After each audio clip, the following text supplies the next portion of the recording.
They are constantly stressed out. This is not just a statistics. It is the air we breathe. It can be felt in anxieties. I can see it on your faces when you leave school. You've hunted a degree. You've pushed through exams. But when you finish, there is no job guarantee. Everyone cheats in the exam room, and everyone, bribes their way into an employment space. And somebody wonders, is there something that can be done in this difficult economic time?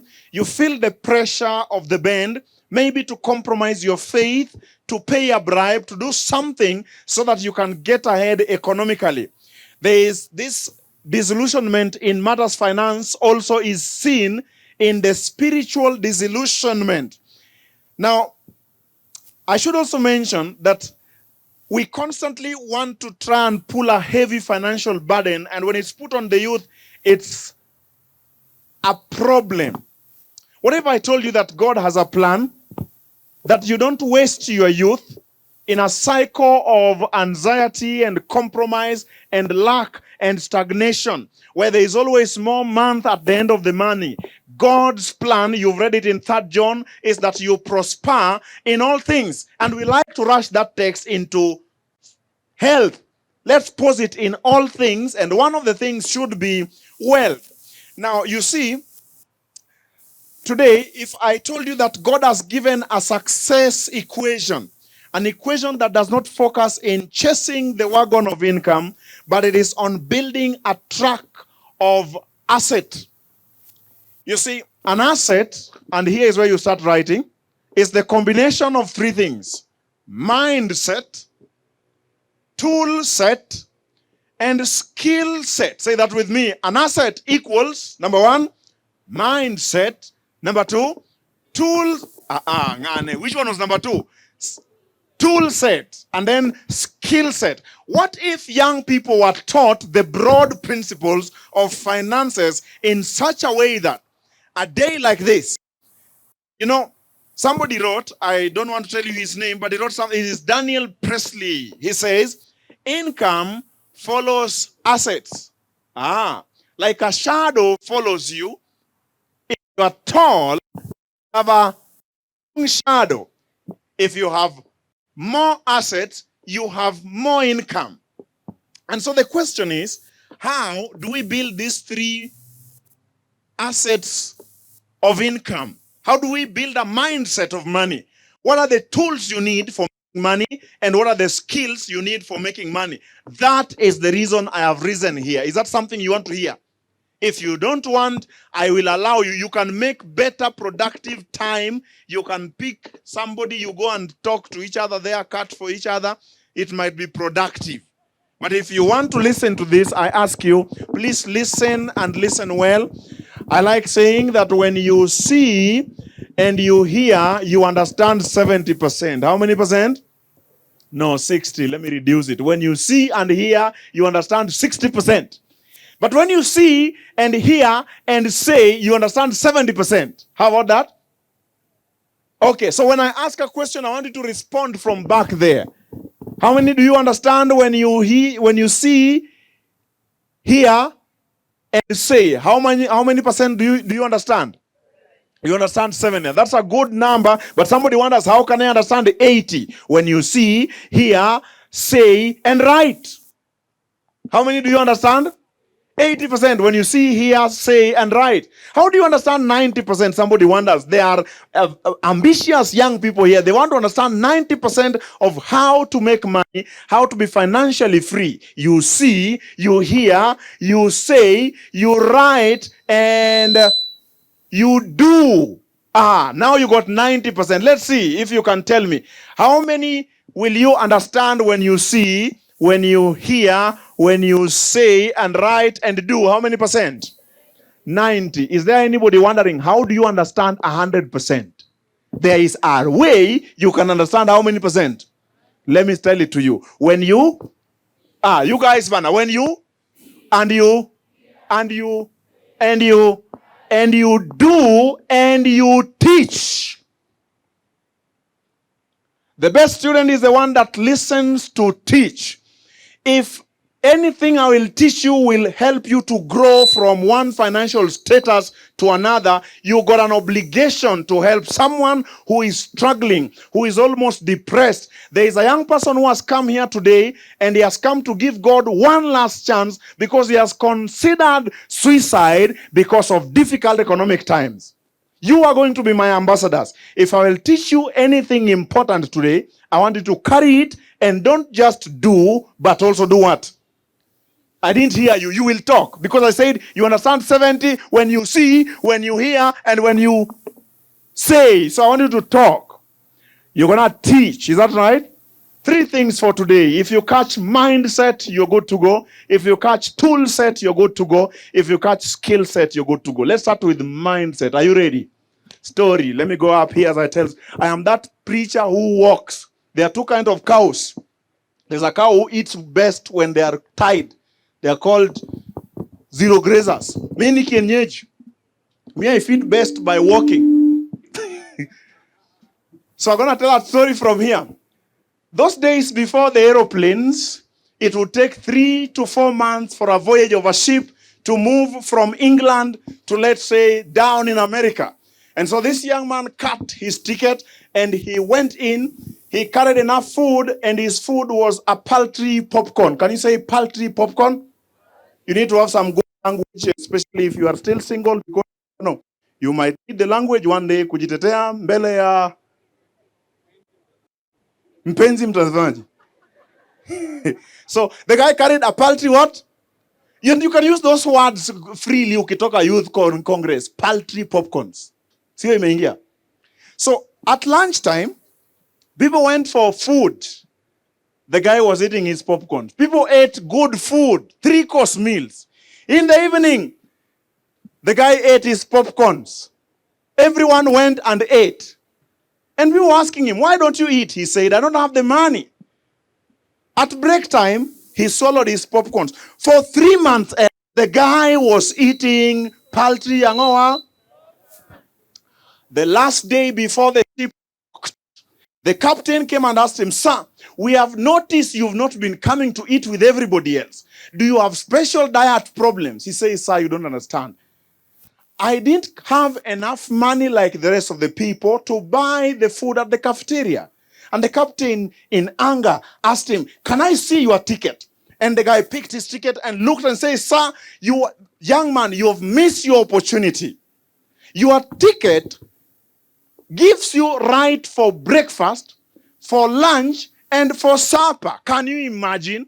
And the guy has been eating a paltry for 3 months.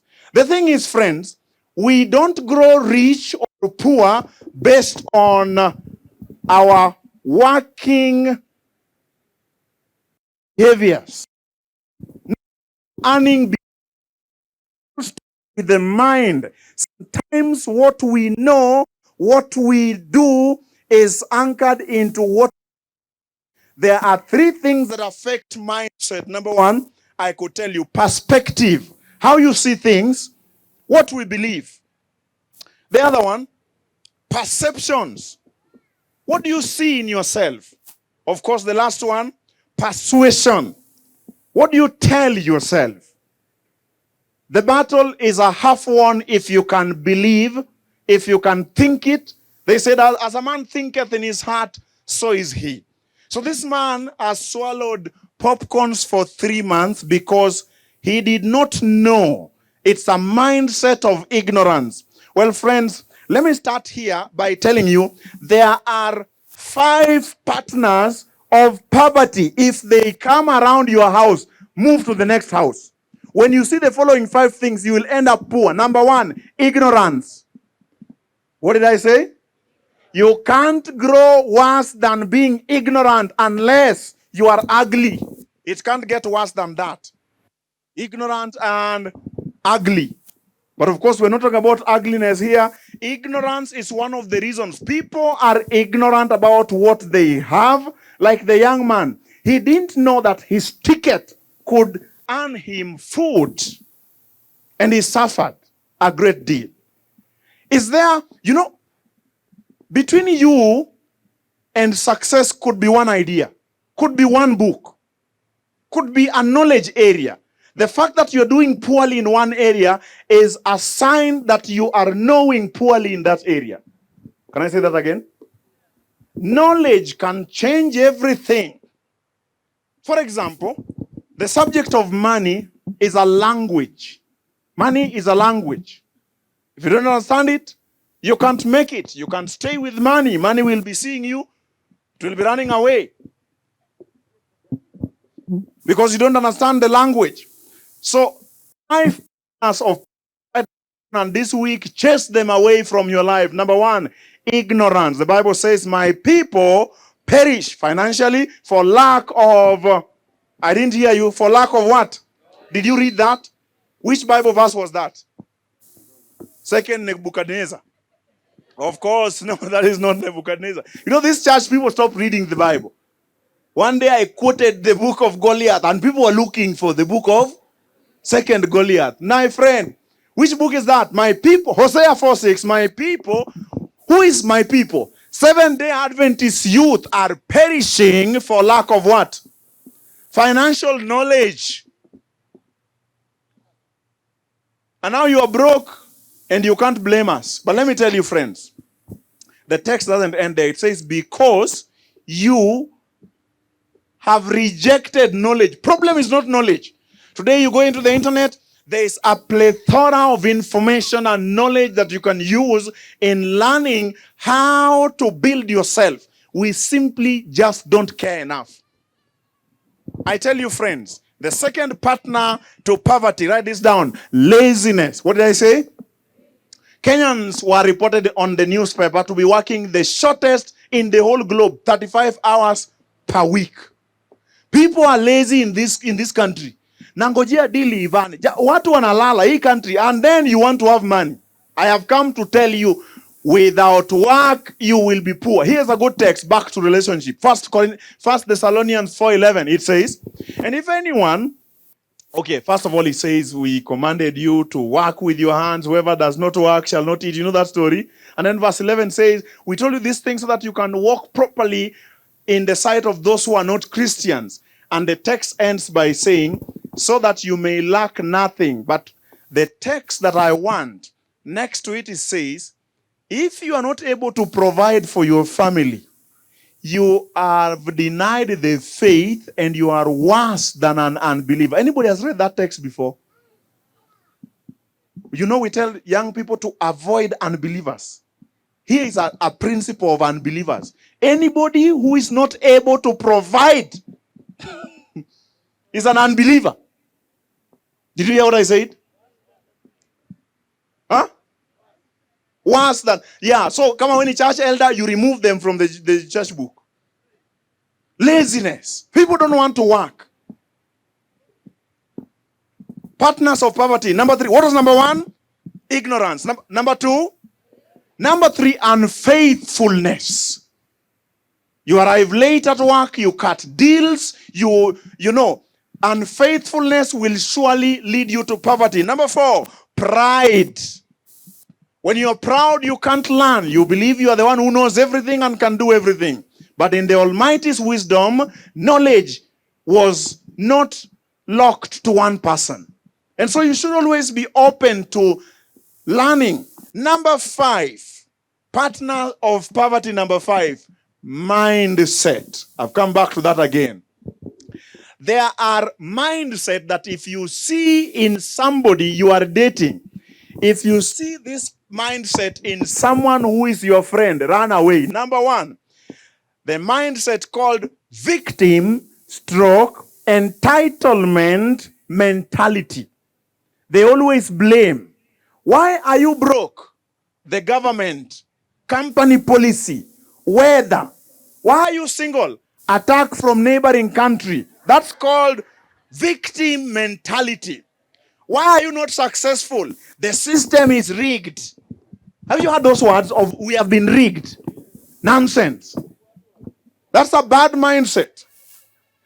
And the mindset is also, on the other side, is entitlement. You feel people owe you. A young girl, you know, you feel we should be paying you by just talking to you. Again, nonsense. This mindset will keep you poor. Listen to me. It is a toxic mindset that paralyzes. In fact, you behave like a parasite. So many parasites. This mindset of victim and entitlement. This mindset is always feeling victimized, marginalized. We are youth, we are women. You've seen that nonsense. And that is the mindset that brings the second mindset called consumer mindset. What was the first mindset you must avoid? Victim stroke what? Entitlement mindset. When you don't have money, don't say hakuna pesa. Pesa imeenda wapi, pastor? Pesa has always been there, isn't it? It is you who doesn't have the money. So ask the right question. Don't even start by, ask yourself, why don't I have money? That's the right question. You take responsibility. Are you following? Let me just deal with this. Because I am black, you've broken up with me because I am kissy. Where is that coming from? You feel someone always owes you something. Giving excuses, shifting blames. I come from a poor family, poor background. We edited last week. If you are 20 and you are poor, now you are the background. We have edited the age. You know why I edited the age? According to the Bible, a man is fully grown at 20. You would be sampled for war. And if you are 20, listen to me, and you are poor, it is up to you. It's a mindset issue. You don't like the preacher, is the one you got. Don't have another one for now.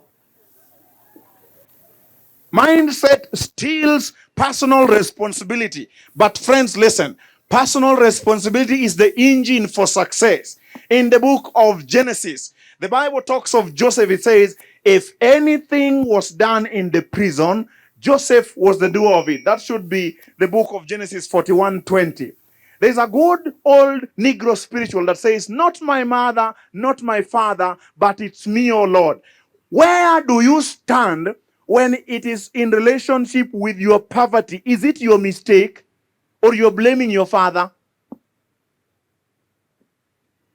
I wish some of you went to my village.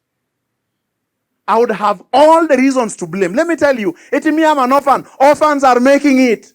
Me, I'm a woman. Women are making it. Listen to me. You can't blame anyone. It's a mindset.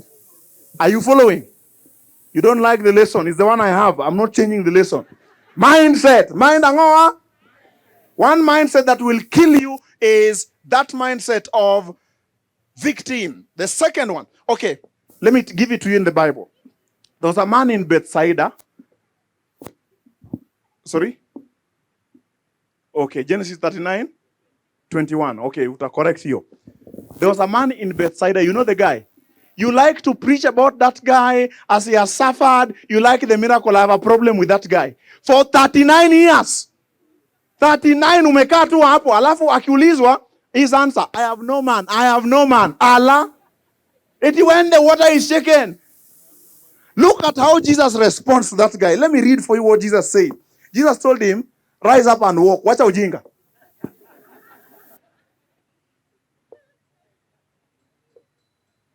For 38 years, he's been waiting for the government. Now, what is the church doing? Nonsense. The church is doing nothing, I can tell you. They are electing and they are electing leaders and they are continuing. That's what the church is doing. You, what are you doing? Entitlement mentality. And you see it on the streets.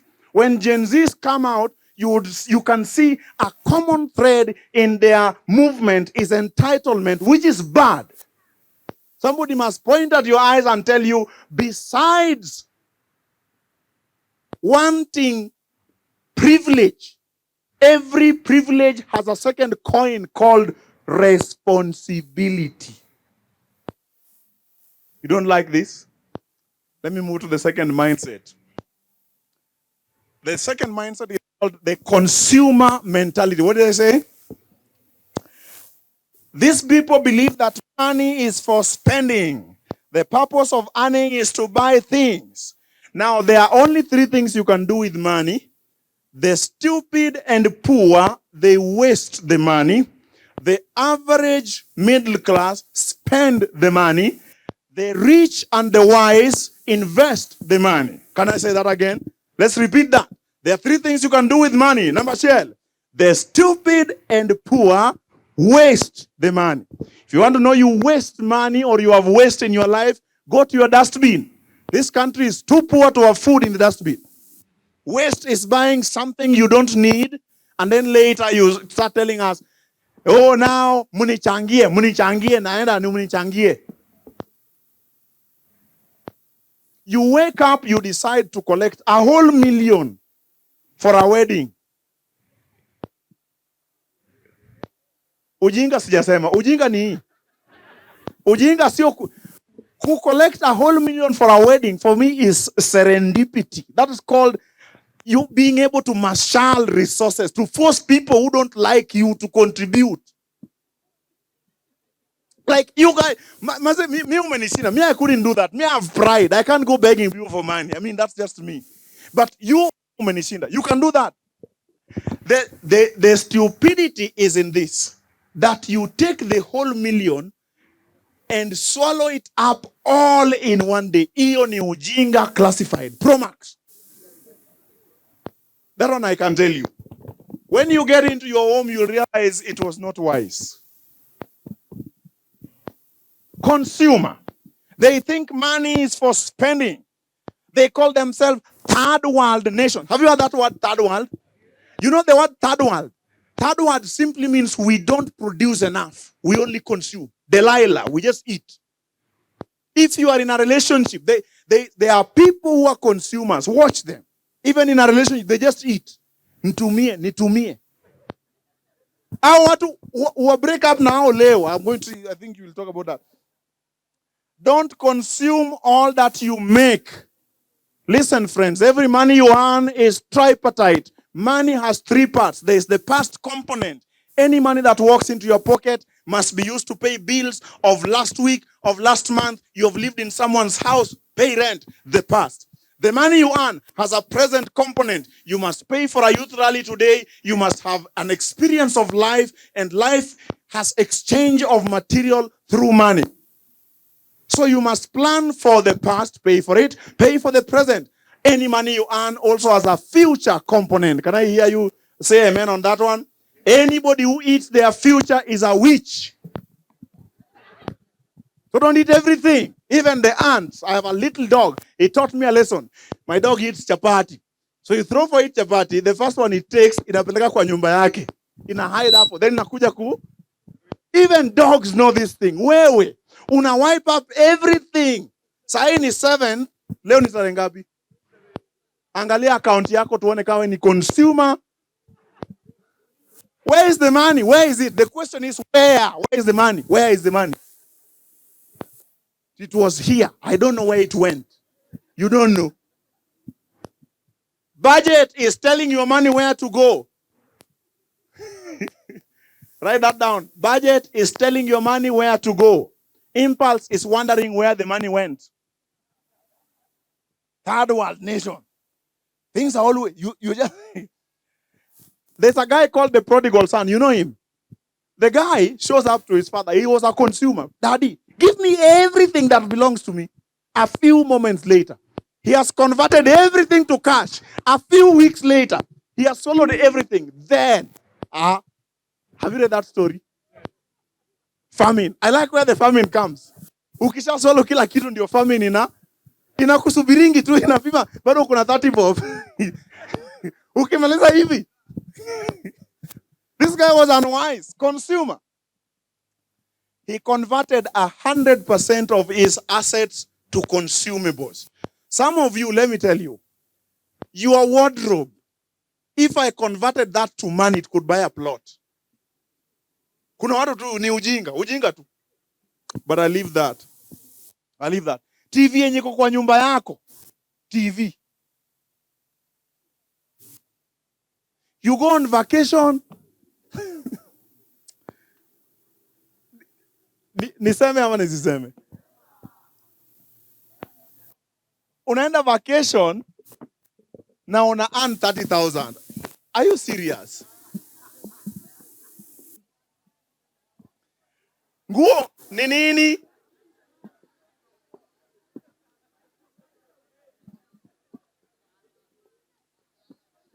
Shida sio vacation. Shida ni mwenye analipia vacation. Because hiyo 30k yako ukishaweka kwa rent, we know what is happening. We know imeisha, si ndio? Listen to me, friends. Somebody swallows their seed. Let me tell you, the best thing to do with a seed is to plant it. Investment mindset. The other mentality I want you to avoid, which mentality do I want you to avoid? Number one, entitlement. Victim. Tumenyang'anywa. Number two, consumer. Everything you get, you eat. Number three, nomadic. Nomadic, jamaa hana address. For the last 15 years, or the last 5 years, let's use 5 years for your age, he has been working 5 jobs. Anaanza hii anaacha. He just moves. And I want you to watch them even in relationships. Ukiona jamani nomadic, achana na yeye. Ni kama Masais. They don't care how the grass grows. They camp there, wakishakula kila kitu, they move. They don't care. They don't have a discipline of going deep and growing with something. Let me tell you, today you see me rising to stand and speak. This message, I have written it. It has taken discipline of many years of calibrating language. There was a time I would stand up to speak, my brain sits down. Wewe umeanza kitu, leo unapiga picha, kesho umeenda theology, next day unaanza nguo, nomadic. Settle. I am telling you, take one thing and go deep with it. You will grow. 5 years. Give it 5 years. Don't think, well, of course, there is the other side. If it's an employer, you stay as long as it is meeting your objective and things like that. But there is an unnecessary movement, a vagabond way of life where you think the grass is always greener on the other side. This is a bad mentality. It will keep you broke. Listen to me. If you are wandering without any plan to own anything, all you do is to wipe your resources and move on to the next place without thinking how it was generated. This is bad for you. You want a fixed address. You want to be known for something. You want stability in purpose. That's how money is made. Biblical example, Lot. I know you preach Lot, but let me tell you, one day they had a lot of money. They went to the mountain. Abraham told him, you look, ukiona ile place iko green, wenda huko. Ukienda huko, mimi ndaenda huko. You know the story? Lot chose, where did he choose?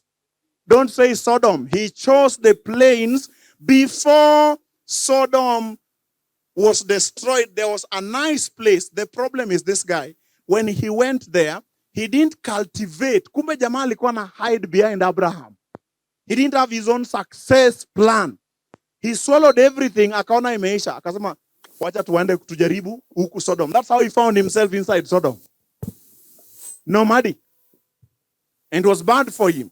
I want you to avoid. Ukiona mtu nomadic, how do you tell someone is nomadic? But can I hear you on that one? And I notice you guys have very good questions online. I want to answer some of them here and some are behind. I have many more here. So can you write some more for us? Because I'm about to finish this session. I want to leave you with how to build mindset.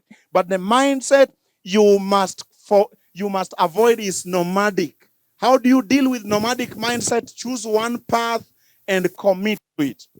Even in relationships.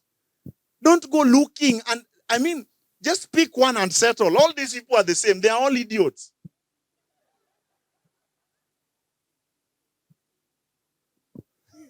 Kwani, who do you think I'm saying are idiots? Okay. This one, I want to reduce my volume on. Another mindset will kill you. Another mindset will kill you. And zimekufa at once. And I'm using a lot of energy to hold them than to speak. Please ongeza volume kidogo. I'm straining my voice a little bit. Just add their volume a little bit. Volume. Okay. The other mindset I want you to avoid that will not take you anywhere is called the salary mindset. What did I say? Salary mindset. The core belief here is my job is my safety. As long as I have a paycheck, I am safe. Is that true? Of course, this is the most subtle and dangerous disease because it feels like you have wisdom that when I have a paycheck, I am safe. But the truth is this. Salary is slavery. In fact, the work of your employer is to make you tired, not to make you rich.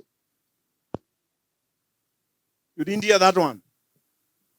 If something happens to you, the only thing your employer owes you is 1 minute of silence. And in that minute, they are thinking of how to replace you.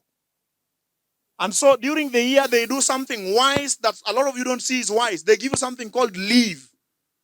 Can I define what leave is? You should practice how to live. That means we can survive without you. That's what they are simply declaring. But some of you think, my friend, employment is good because you don't take the risk. However, if employment is the ultimate and penultimate game for you, you're gonna be poor. There are skills of growing rich as a career person. However, they all sit outside the employment. There are 3 ways of making money. Write them. Number 1, you can work for someone. It's called employment. Number 2, you can work for yourself. It's called entrepreneurship or business. Number 3. Are you ready for number 3? Tell me number 1. How do you make money? Oh, kumbe you are following. Okay, before I come back to how you make money, can I tell you how not to make money? Anybody wants to hear how not to make money? Number 1, you can't be wealthy by inheritance. 1, 2, check my check 1, 2. You inherit stuff, Joe. What if it doesn't die? And you can't grow old by inheritance. Number 2, by marriage. Marriage is not a pathway to wealth. It's a consumer mentality. Number 3, you can't grow wealthy by fraud in bracket. Fraud is included in bracket. Can I give you fraud? Gambling. Only fraud. Fraud, they pick 100 idiots. They take money from them. They reward 2 idiots. The rest of you cry. The only people who benefit from betting are the betting companies. So you only fraud. So those are the 3 ways of not getting rich. Question, how do you get rich? Make money by, number 1, work for someone. And it's good to start by working for someone. I'll be humble to move to that microphone because this one has really strained 1, 2. Lakini sasa mimi mtaniweka hapa eti mmenilock hapa hivi. Hebu nijaribu. Ongeza volume bana. Wacha tunibaki na hizi because my time is short. 1, 2. 1, 2. Hey. Yes, Kristo, I know sipo. Okay. There are 3 ways of making money. Please remind me. Number 1, you work for who? Someone else. Why should you work for someone else? You sharpen your skills, you learn a few skills, you network. And so one of the best things when you're working for someone, don't work to earn, but work to learn. Write that down. What did I say? You guys are good. Work to learn, not just work to earn. The second way of making money is entrepreneurship. You start a business. In starting a business, I'm looking for where I was. Where were we? Where were we? Work for yourself. You got it. Working for yourself. It's called entrepreneurship. The problem of us, we think entrepreneurship is I got a product. Ni promote. So umeanza kugrind njugu. Product. My friend, entrepreneurship is a whole discipline on its own. For you to work for yourself, you need not only the product. Number 2, you need a system. What did I say? A system that delivers the product. The same thing that you do for your employer. Copy him closely. Learn how KUTRRH makes money by hiring doctors as you go there to work as a doctor. That was a personal sermon. Nimeanza kuwa personal. So you don't only need product, you need a system. Did you hear that? You also need to learn what is called cash flow. How much money are you making? How much are you going to pay for rent? How do you do your markups? So some people get into entrepreneurship, they don't know how to read numbers. Simple numbers reading. And you can start that at home. Simple profit and loss account. Do you remember anything like that in school? Okay, let's leave profit and loss. Let's deal with trial balance. Who remembers trial balance? Now, trial balance, you can do that, your own trial balance. Check 1 2. Command. Trial balance ni ile asante. Unaenda home, unahesabu your assets. You list them on one side. You own shoes 20 bob, suit yako ya 350. Unaandika one side asset, Alafu hii side ingine ni liability. Loan, sawa? Alafu unafanya a simple subtraction. Asset minus. If you get a negative, it's a good way to start. Important financial knowledge. You don't need school for that, isn't it? You might realize you have nothing and you have been, na umetulemea hapa na huna kitu. Hiyo gari umenunua ni loan. I'm coming to that one. So I want you to think, if you're going to do your own business as an entrepreneur, build systems, learn cash flow, set up communications. How will people know that you have a product? How will we know? That's a communication system, how to sell. You need to know all these things. And then, of course, you need to work in organizing teams, people who are better than you. That is the life of an entrepreneur. If you don't make money by being employed, you can make money by working for yourself. But the one I want to teach is number 3, where your money works for you. It's called investment. Do you remember the master who gave 3 servants his talents? That guy was an investor. He went away, but he came back and his talents multiplied. They were 8, for he gave 1 5, you remember? The other guy he gave. When he came back, this guy had multiplied to another 5. So 8 plus 5, 13. This guy brought another 2. So 13 plus 2, 15. Let's give him some time. He went away for how long? 3 months. And he had 8 talents. They have moved to 15 talents. Just one shot. Now listen, friends. The meaning of that story is this. That we should not just, there are some jobs that are fallen. Like, don't put all your eggs in one basket. That's a poverty proverb. The proverb should also think about, don't just have, carry as many baskets so that when you wako na eggs, wafanye nini? Waweke kwako, sindio? Oh, you didn't hear that one. Hiyo mtacheka mkitoka hapa. That one is deep, sindio Paul? And there are people who didn't get it. By the way, kauja cheka, tunafaa kukucheka. So let's move back up. The nomadism will kill you. Let me just give you 2 more mentalities. The one that I was talking about is salary mentality. The problem of salary is you don't decide how much. By the time they are announcing the job, they have already fixed the salary to an amount. You decide it. Number 2, know your talents and your gift. I learned late enough that I can be paid up to 110,000 shillings for my 1 hour speech. You know what they pay my employment? But I'm both employed, but I also do my own things. Salary is not a reflection of your true potential. Salary can be stopped, delayed, reduced, cut short, and they can decide not even to pay it at all. Salary, hata ukiwa CFO of a company, you can't translate it to your children. Sasa mimi natoka job, my boys, nyinyi ndio next CFOs. But ukiwa na business and investment, you can. Following this wisdom. This is wisdom afternoon. Salary, I am telling you, for you to increase it, you have to do the following. Either you have to go on strike and don't go alone. You have to go on strike every time you want it to increase, isn't it? You guys should be wiser. If I were you, I would use the 3 means of building money. I would work for someone to learn the skills. I would set up my business and then I would invest. But now that you have a salary mentality, we utabaki tuna salary na Mungu akubariki. Nitawaacha hapo. The other mindset I needed to deal with is the materialism mindset.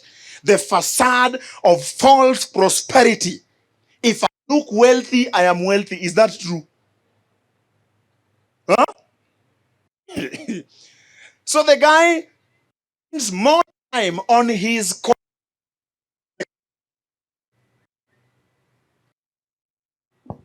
You didn't get that one. Like me, I have a problem if you spend an hour on the mirror. I wish you knew what you can do with 1 hour if you are cleaning your brain. If you are learning something serious. 1 hour. Yani kijana amemea ndevu and it takes 20 minutes and tengeneza ndevu. Na umwambie hebu toa 1000 hana. Hata unafaa kurudi home. Uone kama ndevu itakusaidia kwa village. 1000 hauna and you're above 25. Did you know that between 0 to 25 is called the earning age? Sema earning age. Not earning, sorry. Learning stage. Did I say earning? No, earning is from 25 to 40. I wanted to say something on the learning stage. By the time you reach 25, learning is not equal to education. Education locks you on walls of I don't know what. You must reproduce somebody's idea. In fact, the people who benefit from education are professors. Because their ideas are repeated at their cost and their pockets don't have money. Unless they are investors. Unless they are businessmen. I know what I'm talking about. There's a day I sneaked into a professor's payslip and I was angry on his behalf. Because their ideas are repeated. And they benefit at different levels because they feel they are great, they have contributed, even if they are not implemented. However, listen to me. Learning, don't let your education come in between you and learning. The difference between education and learning is this. By 25, you should have a skill you can trade and you should be paid for. Can I say that again? By age 25, you should have a skill you can trade, an ability to solve a problem, and you should be paid for it. If you have not learned a skill, you are gonna remain poor and you must learn fast. Good learning will lead to good earning. Between age 25 to age 40 is your earning age. Do everything to compound your earning every year. Ask yourself, how can I add 10,000 shillings on my earning this month in my economy? I think it is evil to wait for a whole month to be paid once. And you're always paying bills every day. In my thought, I think that is very evil. I think as you pay, you should earn, isn't it? Why are you only thinking pay as you earn and you don't think of earn as you pay? This audience is mko down bana. I'm get wisdom, sindio? Let me tell you. You should ask yourself, don't wait for the employer. Mwaka imeisha. Jamaa anakutokezea mudomo yake iko hivi. Eti cost of living adjustment. Na umekuongeza 3K. Kwa salary 3K after a whole year. Let me tell you, that thing is evil. You should not accept it. You must, I'm not saying you go, just saying, organize your life in such a way that the money that comes to you represents your true potential. Hiyo shetani hataki msikie. And as I will not strain my good voice. It is pretty and precious. It still needs to be heard. A Christian should earn as much as he can. He should save as much as he can. He should give as much as he can. Did I hear that? Did I say that right? So don't be satisfied with paltry popcorns. The question is, how do you make money? But before that, let me finish with this materialism because it's killing us slowly. It is you compete to impress until you are depressed. What you own, you don't know. You keep borrowing, you just want to show a flashy life. I still remember a young man who borrowed money. Pray for this thing, eh? Yeah, there's a young man who borrowed money to bring his girlfriend to meet us. No, he borrowed a car. Sorry. He borrowed a car so that he could drive his girlfriend to meet us. So I don't know what he wanted to prove. Maybe the the problem is this. Before we could finish the talk, we were going to have a serious relationship talk. Before we could finish the talk, the owner of the vehicle was calling. Friends, The problem of materialism is it's not true. Everything is fake. The wealth status that people display out here is fake. And this matter of fakeism, sijui mlitoa wapi. The face is fake. The hair is fake. The nails are fake. Everything is artificial. Artificial beards, artificial hips. Even intelligence today is artificial.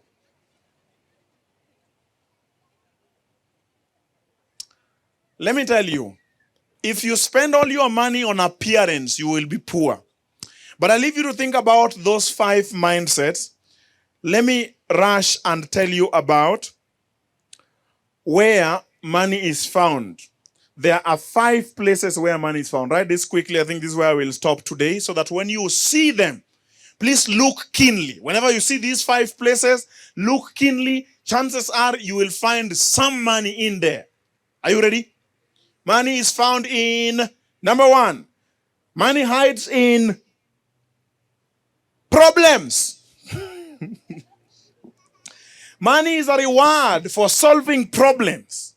The level of problem you solve determines the level of money you have. Solve small problems and small money. Did you know that the doctor earns from your health problems? Did you know that the restaurant earns from your hunger problems or appetite problems? Even the... Hello. I'm the one teaching, man. I am saying the landlord... This one is beating people shock, man. The landlord earns from your homelessness. And you know there are only 3... There are only 3 people... If it works, just bring it. There are only 3 people that are called lords in this world. The Lord of heaven, and landlord, and the Lord in the court. You know that? And those people can actually mess up your life. Check 1, 2. 1, 2. There's a book coming up that we are writing called Riches in Relationships. It will be released next week, the other week. On our anniversary. Riches in Relationship. Ongeza volume kidogo. Okay. I'll just try and be patient with this because it's possible. This is important. If you solve global problems, you'll get global money. If you solve Githurai problems, you only get Githurai money. So this is the mindset that I came to bring to you. I want you to live here knowing you are a solution provider, not a complainer. So if you don't solve problems, you will not be given anybody's money. I want you to think through, what frustrations do people go through? How can I help them? Now, I sat the other day and I thought through problems of young people. And I put together a course. Some of you joined it. It's called How to Monetize Your Passion. How to monetize your passion. I was paid for teaching people how to discover their talents or their passion. I was paid for teaching people how to develop their talent and how to deploy it for service and for impact, income, and influence. I am telling you, if you go home and you're always complaining, hii kitu haina, hawana serikali, you will not find solutions. Nobody will pay you for talking about problems. People will pay you for finding solutions about problems. Things that frustrate people are opportunities for making money. Number 2, money is found in people. Money is found in problems. Number 2, money is found where? So if I were you, unaona yule mtu wa Facebook ama wa social media, I want problems. You know that guy? I want problems. If you can look enough, unaona kama hii stuff ya, you can see we're already having a problem here. Somebody can think through it and solve for us this problem in the next rally. So this time you just call Maria and say, Nili notice PA iliwasumbua. I am giving you a PA. Hello. But I'm also doing for you a poster. Hello. Is that right? Give me all the mics. Lazibeba zote. Hello. Can you set it in Give me the cable. Where's the cable from? Hey, it's almost beating me up, man. Are we safe? Wacha nibaki na hii. Injili lazima iendelee. you know, if you guys, some of you, if I were you, I would have asked, how many people are coming here? Kuna mtu angekuja na food packaged. Because there was hunger problem here over lunch. Alafu mnakuja mnasema, oh share, so you pray about it. That is poverty mindset. Somebody could have set up a professional caterer, 200 bob. Unakuja una set up mapema wamepika hapo. You do think you'd have been chased away? Problems. I want you to think with that lens. Number two, I want you to know money hides in people. By the way, everybody here has money. You must find a way of transferring the money from their pocket to yours without kuwapiga ngeta. And that leads me to number three. Where money is hidden? Products. You must have something with which to exchange for their money. Do you know how many people are here? If 100 of you buy the product I put online at 100 bob, I got my flight to Mombasa today. I don't have to struggle at you. That is 10k, isn't it? You just need to learn to create a product. If you don't have a service to offer, people will always stay with their money and you'll always stay with your poverty. Did you hear what I said? So let me ask, is there anybody, I'm going to give someone here a chance. Is there anybody here who has a product? Please put up your hand and come here quickly. I want to teach you a lesson that you will forever be appreciative of. Any young person who has a product, please come quickly. I'm on the count of 5. I'm going to give you some, sorry?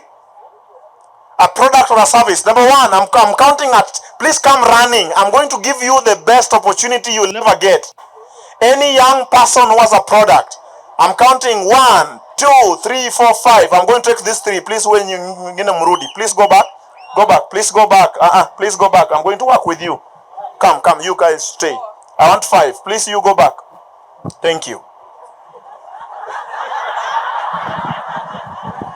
People will not trust you. Listen. This is a mess up. This boy is a mess up here. Come, I'll teach you a business lesson. Come, I'll teach you a business lesson. You want people to trust you. There are 3 stages on trust. Number 1, competence. Say that with me. Competence. Competence means you can deliver, isn't it? Number 2, people trust you because of character. Say that with me. Character. The ability to give integrity behind your business. So if I said, watch how you wabaki, it is good order for you. People will think we will cut corners. I want to take that lesson home, but we'll retain you here because you allowed us to use you. Thank you for your humility. I'll give you the other C. So I'm going to ask you, I'm going to give you a minute to announce your product. My name is Jared. Come here. Don't blame the thing. Just continue. Just 1 minute. We don't announce your product. My name is Jared Onjula. I have a product called GPOS Hotel ERP. It is a software for helping whoever is in a business of hospitality. If you run a restaurant, a hotel setup with accommodation and conferencing, if you want to organize now the operations, streamlining your operations from the point you buy items to the point they leave, the point the customer gets to your hotel and the point he leaves, organizing all that into a systematized way. Okay, now we got you covered. It is called GPOS Hotel ERP software. Hi, my name is Maria Stacy. Our company is called Astoni. We provide branding services to companies, and we help you, as your company, to have the correct branding material for your brand image. Yeah.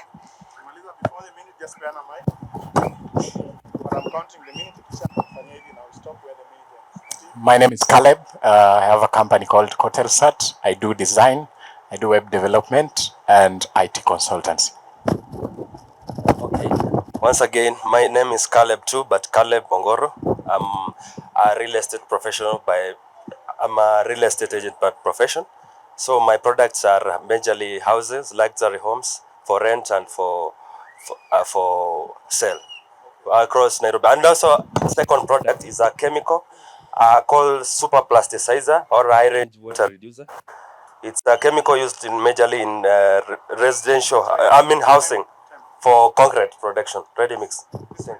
That's counting a minute for you. Your minute is going. Okay, my name is Bifon. I'm a film producer. I have a company called The Mindsets Production. We have produced a movie called Hii Imeenda, and it's found in usanii.mindsets.ke, called Hii Imeenda, and it's only going for 99 shillings. You'll get it there. Your 1 minute is going. Don't. Hi everyone, my name is PR.NYANG'ATE. Unafinya computer natoa pesa. I deal in IT products, including the hardware, that's computers and phones, and also offer IT solutions and softwares. My shop is based in iconic Business Plaza, Moi Avenue, 2nd floor. You can follow us on social media platforms at Laptop Garage Technologies. Well, let's give them a clap. 2 of these guys have graduated. Unfortunately for me, the one that I almost sent away is the best of them. They have lost important opportunity. Lesson for you today. People don't buy products. People buy solutions. So you came telling us your name is, we don't care. My product is, we don't care. Ask them, do you have this problem? I can help you this way without going through the common hurdles. Call to action. You can find us at. Given 1 minute, always tell them what to do. This guy scored the highest. Short, sweet, Hii Imeenda. Anybody can remember Hii Imeenda? I'm going to give you the minute again. This guy also did well because in the 1 minute, let me tell you, branding is for people to be part of your story. So you want to invite them to do something. What problem are they facing? Is that right? How do you solve it, or do you solve it? And when you solve it, I'm going to give you a template. I want us to try again. I'm going to give you the minute again. This is called a business minute. I help any person stuck with their finances to start a side hustle. Possibly they can earn up to 100K per month without the need of capital or leaving their jobs. If you want to be part of that program, send the message monetize your passion to 0705. Can I see you sending 693939? That was not an example. That's a truth of something I did last week. I help people who are stuck in their jobs, unemployed, start a business in their area of a side hustle in the area of their passion.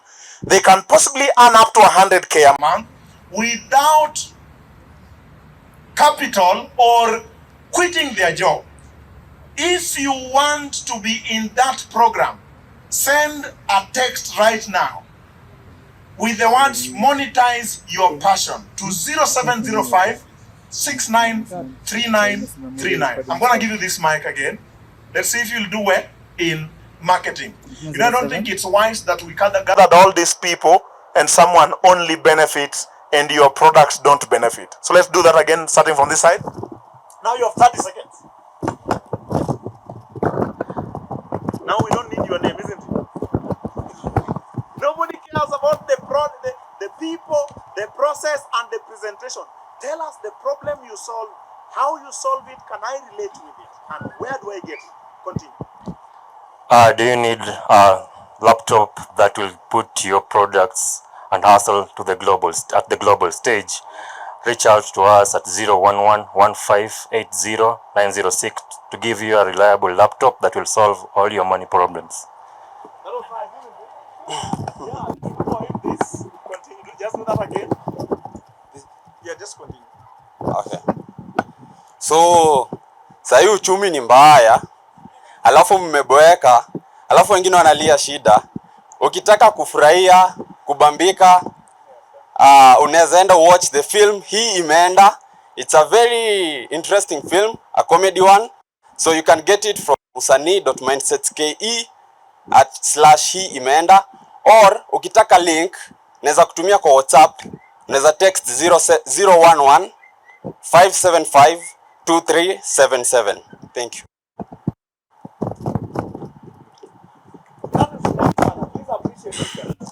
Unahangaika kutafuta nyumba ya kurent, alafu unahangaika kutafuta shamba ya kujenga ama ya kulima. Nitafute saa hii tuongee.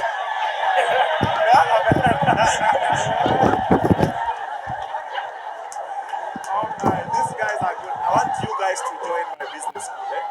Yeah, I'm going to give you a free ticket on that course. Continue. Just continue. Okay. You have a business, and the people who only buy from you are the ones around you, and you want the margin to grow. We are here to make you grow by expanding your reach. We build your business, we grow your business through web design and redesigning. Maria. Umefungua business ya peanuts na high peak. Talk to us, we will find the right stickers for you, we'll find the right packaging for you, and we'll find the right packages. Sorry. Yeah, you're right. Yeah, packages, right? Yeah, and packages for you so that you can sell your peanuts and reach more people. Excellent. Last one, I still have one more. These guys are good. Let's appreciate them, Bana. After you do all that and you have your business ready, usisumbuke na mambo za paperwork. Now that is where we come up with the systems. You heard the speaker talk about systems in a business, right? That is now where I come in. Now I come in at the tail end of these guys. Now to help you move from point 0 now to the toppest point.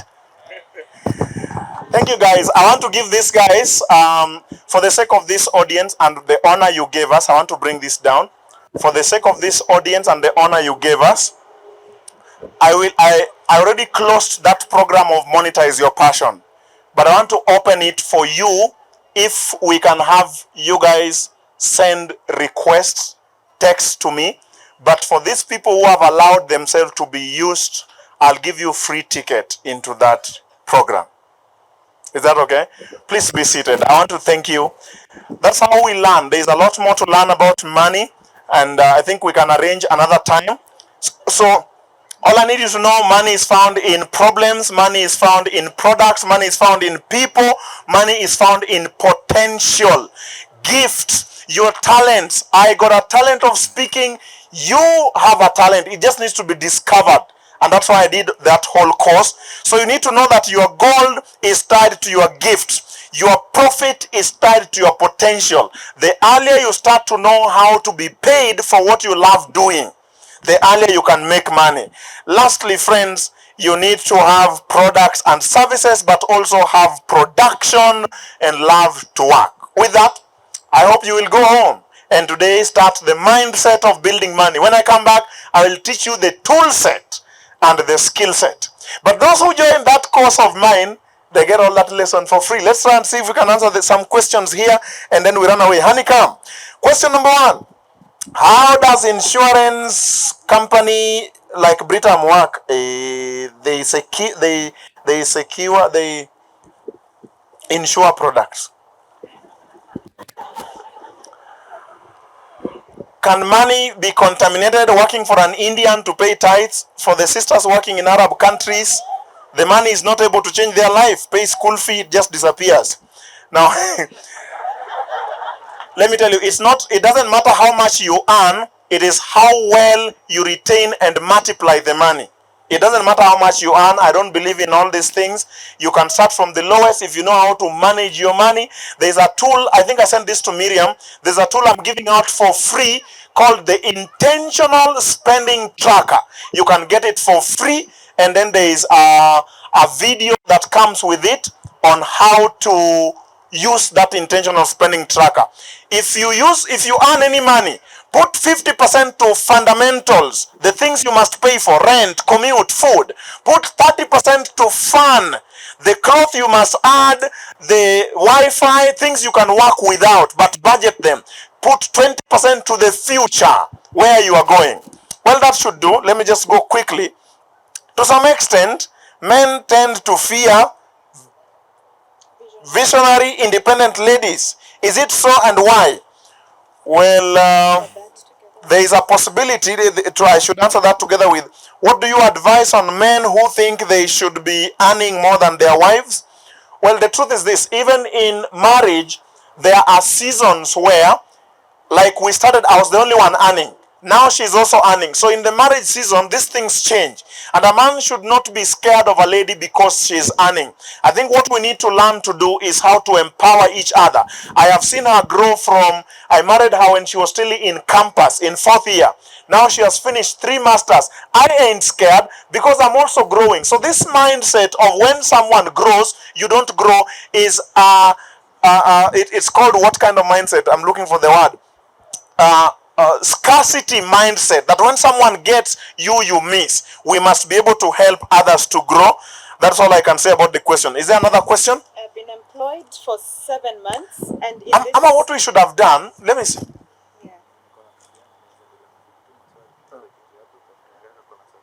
Yeah, we have the rest of the speakers also have their questions. If they can just come up front so that this last part is spent this way in answering the questions. Pastor, please join us. We can just sit. I'm told sitting will be better. We've answered that. So if we were to discuss other salary, I think this one we have discussed. So let's sit and also give Pastor Nyangoka an opportunity and a mic. Can I sit here because this one is not moving long enough? Yeah, sorry. Yeah, we're ready to go. You can, yeah. Yeah. All right, someone is asking, what is it wise to discuss each other's salary? What if the wife earns more than the husband? I will answer the part on discussion. Nakedness also applies to our finances. I was telling somebody asked, what happens if your husband took you out on a date and he didn't pay the bills? I'm like, I'll just swipe his card because I have details to his card. So in a marriage, it is important to discuss the salaries. And even when you're dating, please ask the source of where the money is coming from for you to be taken out. Don't just eat and you don't know how much this guy earns, where he's getting the money from. Did he just gamble the previous night? Let's have Pastor Nyangoka doing one question. Thank you, Swali. As a youth, is it bad to go watch football games on a Sabbath? Yes, it is wrong. Make the Sabbath remain sanctified. Unapoenda kuwatch mpira, do you glorify God? No. Kwa hivyo usiende kuwatch mpira on a Sabbath, remain in the church. Pastor, let me stretch your answer. Watching football is a waste of time. Another question. Is it appropriate to start Bible study using your own Facebook account? Yes. And give personal view? No. Biblical view. That's nice. There's another question here. I've been employed for 7 months, and in this 7 months, I have a project to start with my salary. Am I on the right track? I want to aim higher, please. I think I like this attitude. This is the intended change that we need, that your money is not just being swallowed, but you start projects with it. You may need guidance. I could refer you to a book that you can use in helping you making that transition when you're starting the project. So please look for me just before I leave. Unfortunately, I'll sit in this panel for about 20 minutes and we'll have to leave because I'll be catching a flight. So this is a person I would want to help mentor so that you start your project nicely. Everybody should be able to do this. Translate your salary into a project, into an investment. Thank you. Most of us are unemployed. Can we get ways of improving finances? Most of us are employed. Can we get ways of unemployed, ways of improving? First of all, if you are unemployed, you are making a suggestion that the only way of earning money is employment. We have agreed there are 3 ways, isn't it? 1, you work for someone. Number 2, you start your own venture. Number 3, when you earn some money, you put it to investment. So yes, there is a path even for those who are unemployed to solve problems, to give products and services to people, to learn how to turn their talents into income. And so if you didn't send a text, then you've just missed an opportunity. Did you know that the word poor, P-O-O-R, spells passing over opportunities repeatedly? I thought you should know. Here is an opportunity for you to dig deep into your assets, into your talents, and start a business. I don't think there should be anybody who should say, I am unemployed, so I can't earn. Not only is employment employment is not the only way of earning. Let's get another question from Pastor. Asante. Mwingine anauliza swali, mbona kanisa isungumzi kwa mambo ambayo yanazidi kuendelea Kenya? Tumeanza this. The church has a hierarchy and a protocol now to address issues. We cannot address issues vile unavyotaka. No. The church kuna vile watazungumza na wataandika.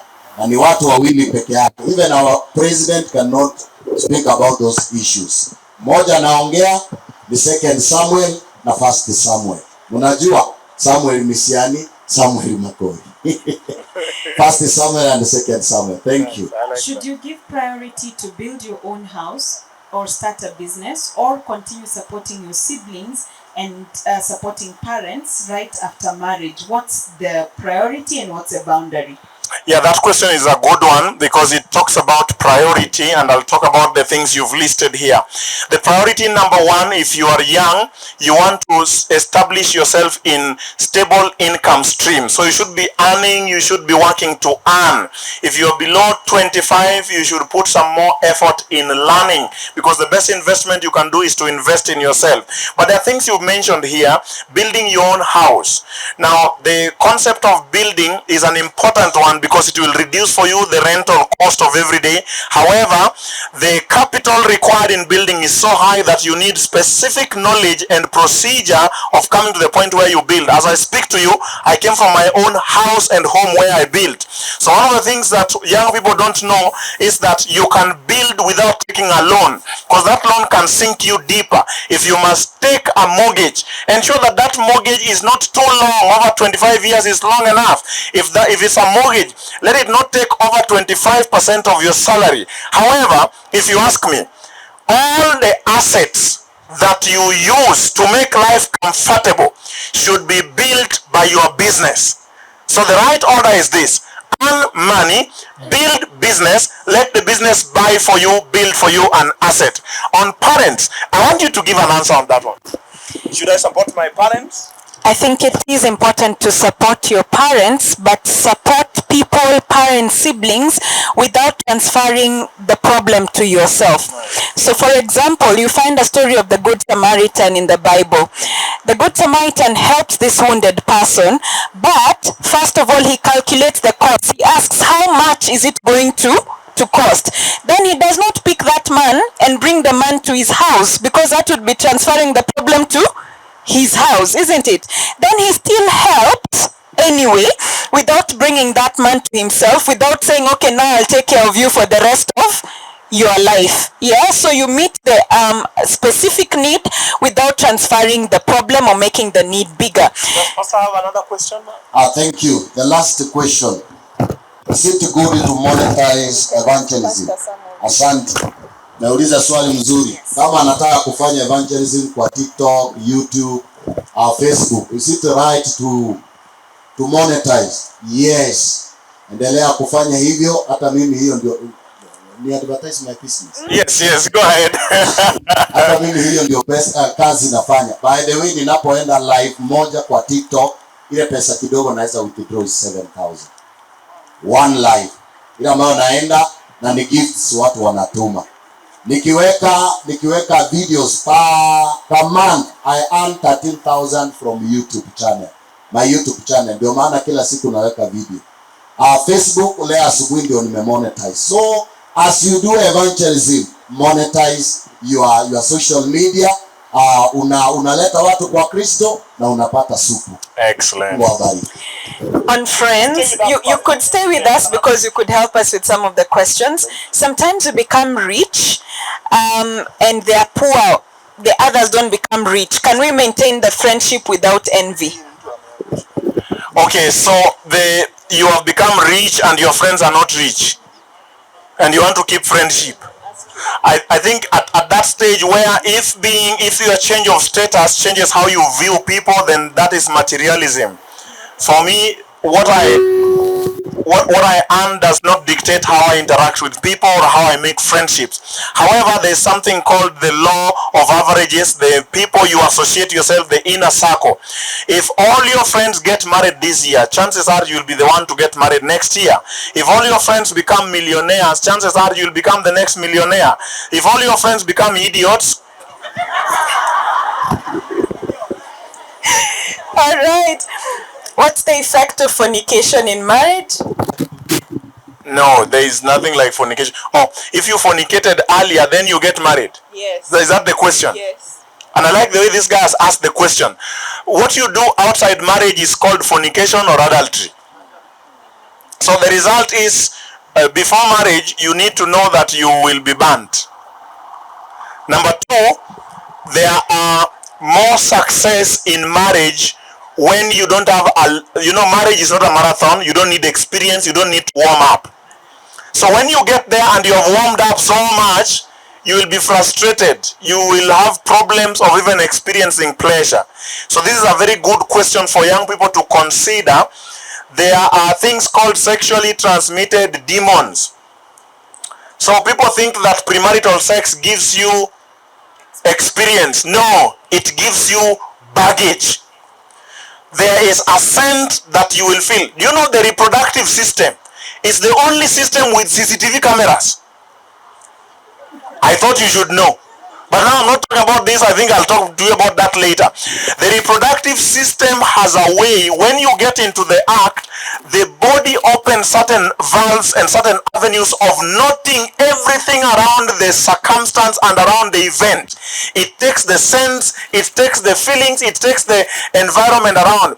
A few moments later, you get married. You realize you now cannot function until you feel the smell you felt, the scent that guy came with. And then you realize now the Bible is true and you are a liar. That the person who commits fornication has committed sin against his own body.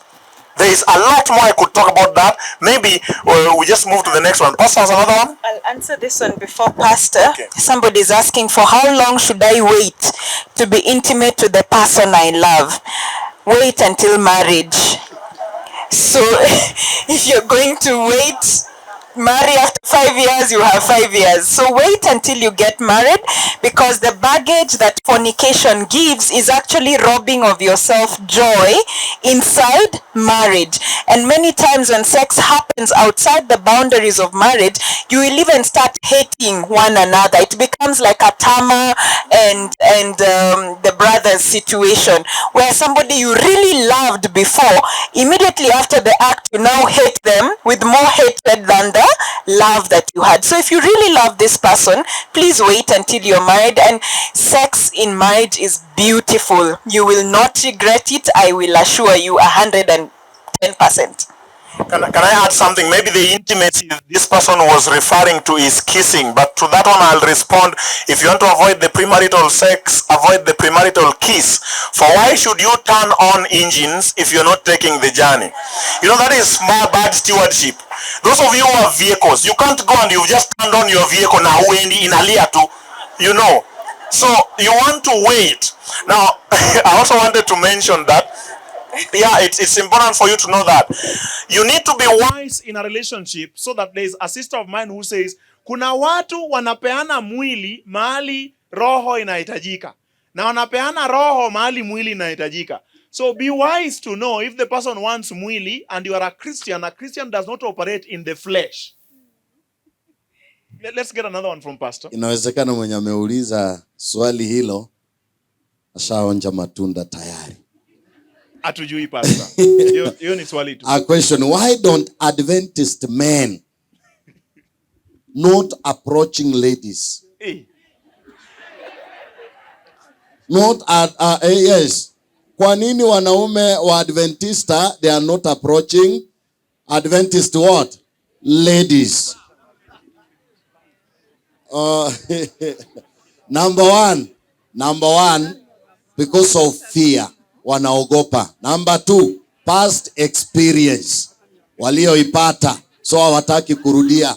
Wanasema Waadventista ladies wote they are not romantic. Who told you to test all? Nani alikwambia ujaribu wote?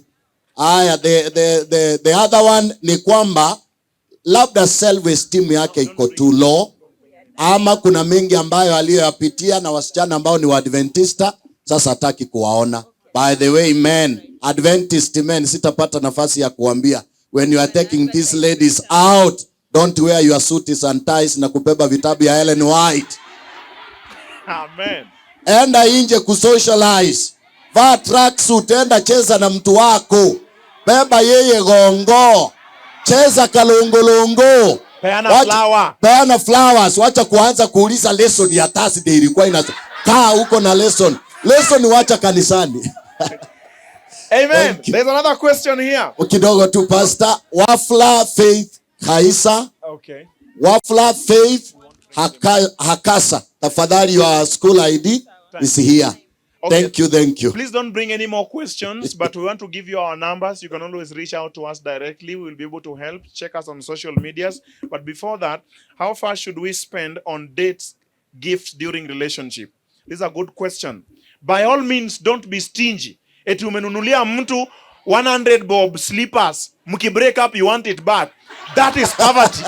That is poverty. So, look here. That servant in the morning, he declared and said, look here, he had carried camels. Can you imagine? Akaanza kupeana gift. Hata huyu msichana hajakubali.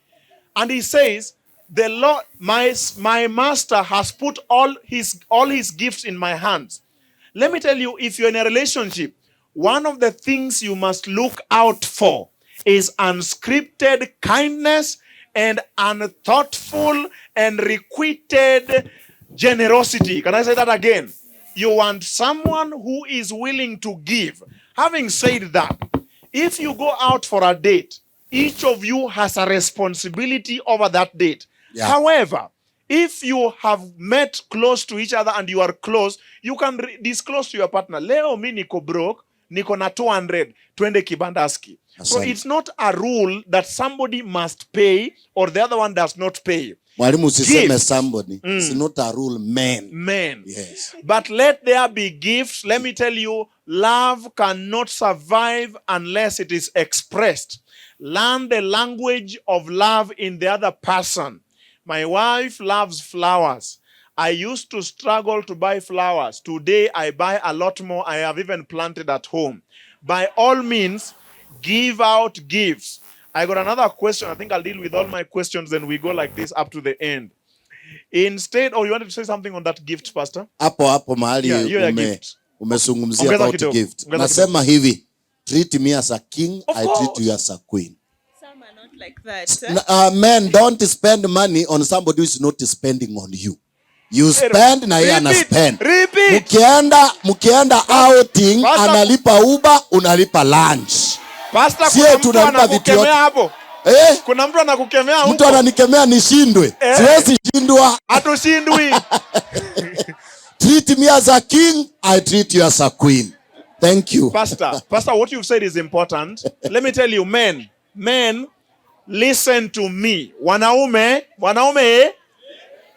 one of the ways of knowing that a lady loves you, it is a law of womanhood to nurture. If a woman only takes from you, run away. Rudia mwalimu. Thank me later. A woman who loves you will surprise you in her level of earning. Hata kama nakununulia slippers. Question number 2. You say something on this one. I think on that question for the ladies, I would want to say, it is safe that you are not taken out to places that you cannot afford to pay by yourself. So when you're being taken out, just inquire where you're going and ask yourself, am I able to afford this? Don't order everything you're seeing on the menu, including things that you don't understand. Then if the conversation changes and you're asked to pay for the bill, you suddenly start looking perturbed. So always carry money that in case things have gone wrong and you're in disagreement with the man, you can pay for your bill and pay his too and live there with your dignity. Amen. Usienda out pila pesa mfukoni. Questions za mwisho. They are the two last one. Instead of knowing each other's salary, How about they just split the bills accordingly to each person's capability? Or are there specific bills for husbands and others small bills for wife? Is it wise to go equal on the bills? What do you think? Okay, I want to answer this because this is a marriage question. Again, there is the wisdom of knowing where to dispense what information. However, when you get married, when you combine your incomes, you combine your expenses, you combine your goals. That is the principle that our family works on. You will set up your family according to the principles you know and run it in the way you like. The last question is not really a question, is there was a question on Britam. I think it's important for you to know, or there is somebody from ICA, you can take his number or her number and reach out, so that insurance policies are important. You insure things that are important. 0726 121 462. Lastly, from me, before we get our final words from each of us, I'd like you to know that if you begin with the mindset of investment to multiply your opportunity, to multiply the little you earn, you can make a change in your life in your time. Let me say this while standing. If you start saving 2,000 shillings from age 20 to 40 every month in an account I will mention to you when I finish, by age 40, you will have 1.5 million shillings just at 10% interest. Albert Einstein said, compound interest is the eighth wonder of the world. Those who know it earn it. Those who don't know it, those who don't understand it, they pay it. Between 20 to 40, you can earn 1.5 million. It might not look so much, but if you have a wedding, it might sort you out. But wait, if you leave the amount in your account, not adding any more money, at age 65, you will have 18 million shillings just by compounding interest at 10%. If you continue with 2K onwards to 65 years old, you will have 22,000. You can do that math for yourself. But if you change your saving from 2K to 10K at age 40, and you keep the money like that all the way to age 65, you will have 35 million in your account. Question: what could you do with 35 million at age 65? You could go to Runda, buy a plot. That is how people make decisions from today. They keep on it. Now, I have lately found that people of our age, young people, don't know how to use saving instruments. I found a good circle that can help you do what I've just said. It is called Mombo Circle. I talk about it because I have saved there. I have seen how versatile. You can just take your phone, download the Mombo app. It's called MOBO. You can save from the comfort of your house. And if you use my code, which I will give you, you will gain certain privileges. If you use 128282 to join, you will gain privileges that are given only to me. Friends, what more can we say? May God bless you. For those of you who want to reach out to us, our numbers, I'll give both my number and Daktari will give her number, 0705. If you missed it, if you missed the monetize your passion, you want to join, the number is 0705 693939. May God bless you. One word from Allow me to thank you for allowing us to share with you today.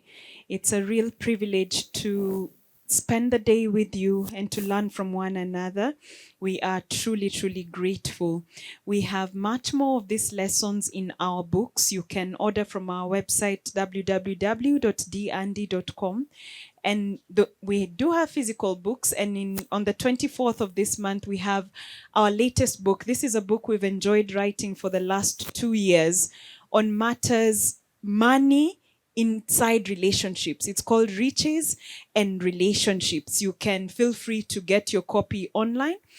And should you have questions, should you need follow-up, we are available. You can find us online.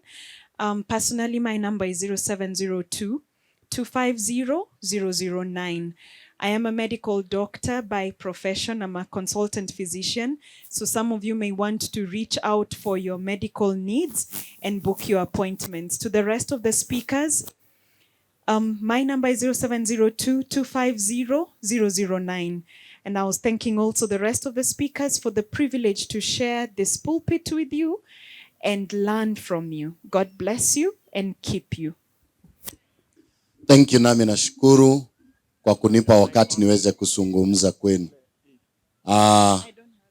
Guests wenzangu, may God bless you kwa kukubali tuweze kushirikiana. Ukinihitaji, my name is Pastor Nyang'ate Junior. Nyang'ate Junior. Ukitafuta Joel Nyangoka huwezi nipata. Nyang'ate Junior TikTok. Nyang'ate Junior Instagram, LinkedIn, na services zangu zote ziko hapo. YouTube, Facebook, niko hapo. Ukikimbia hapo utanipata. May God bless you. Wale mnasikiza Citizen Radio, tukutane saa 11 asubuhi. Wale tunakutana Egesa, tukutane 4:30 in the morning. May God bless you. Namba yangu ya simu 0715 551577. Get the point. Take a step forward.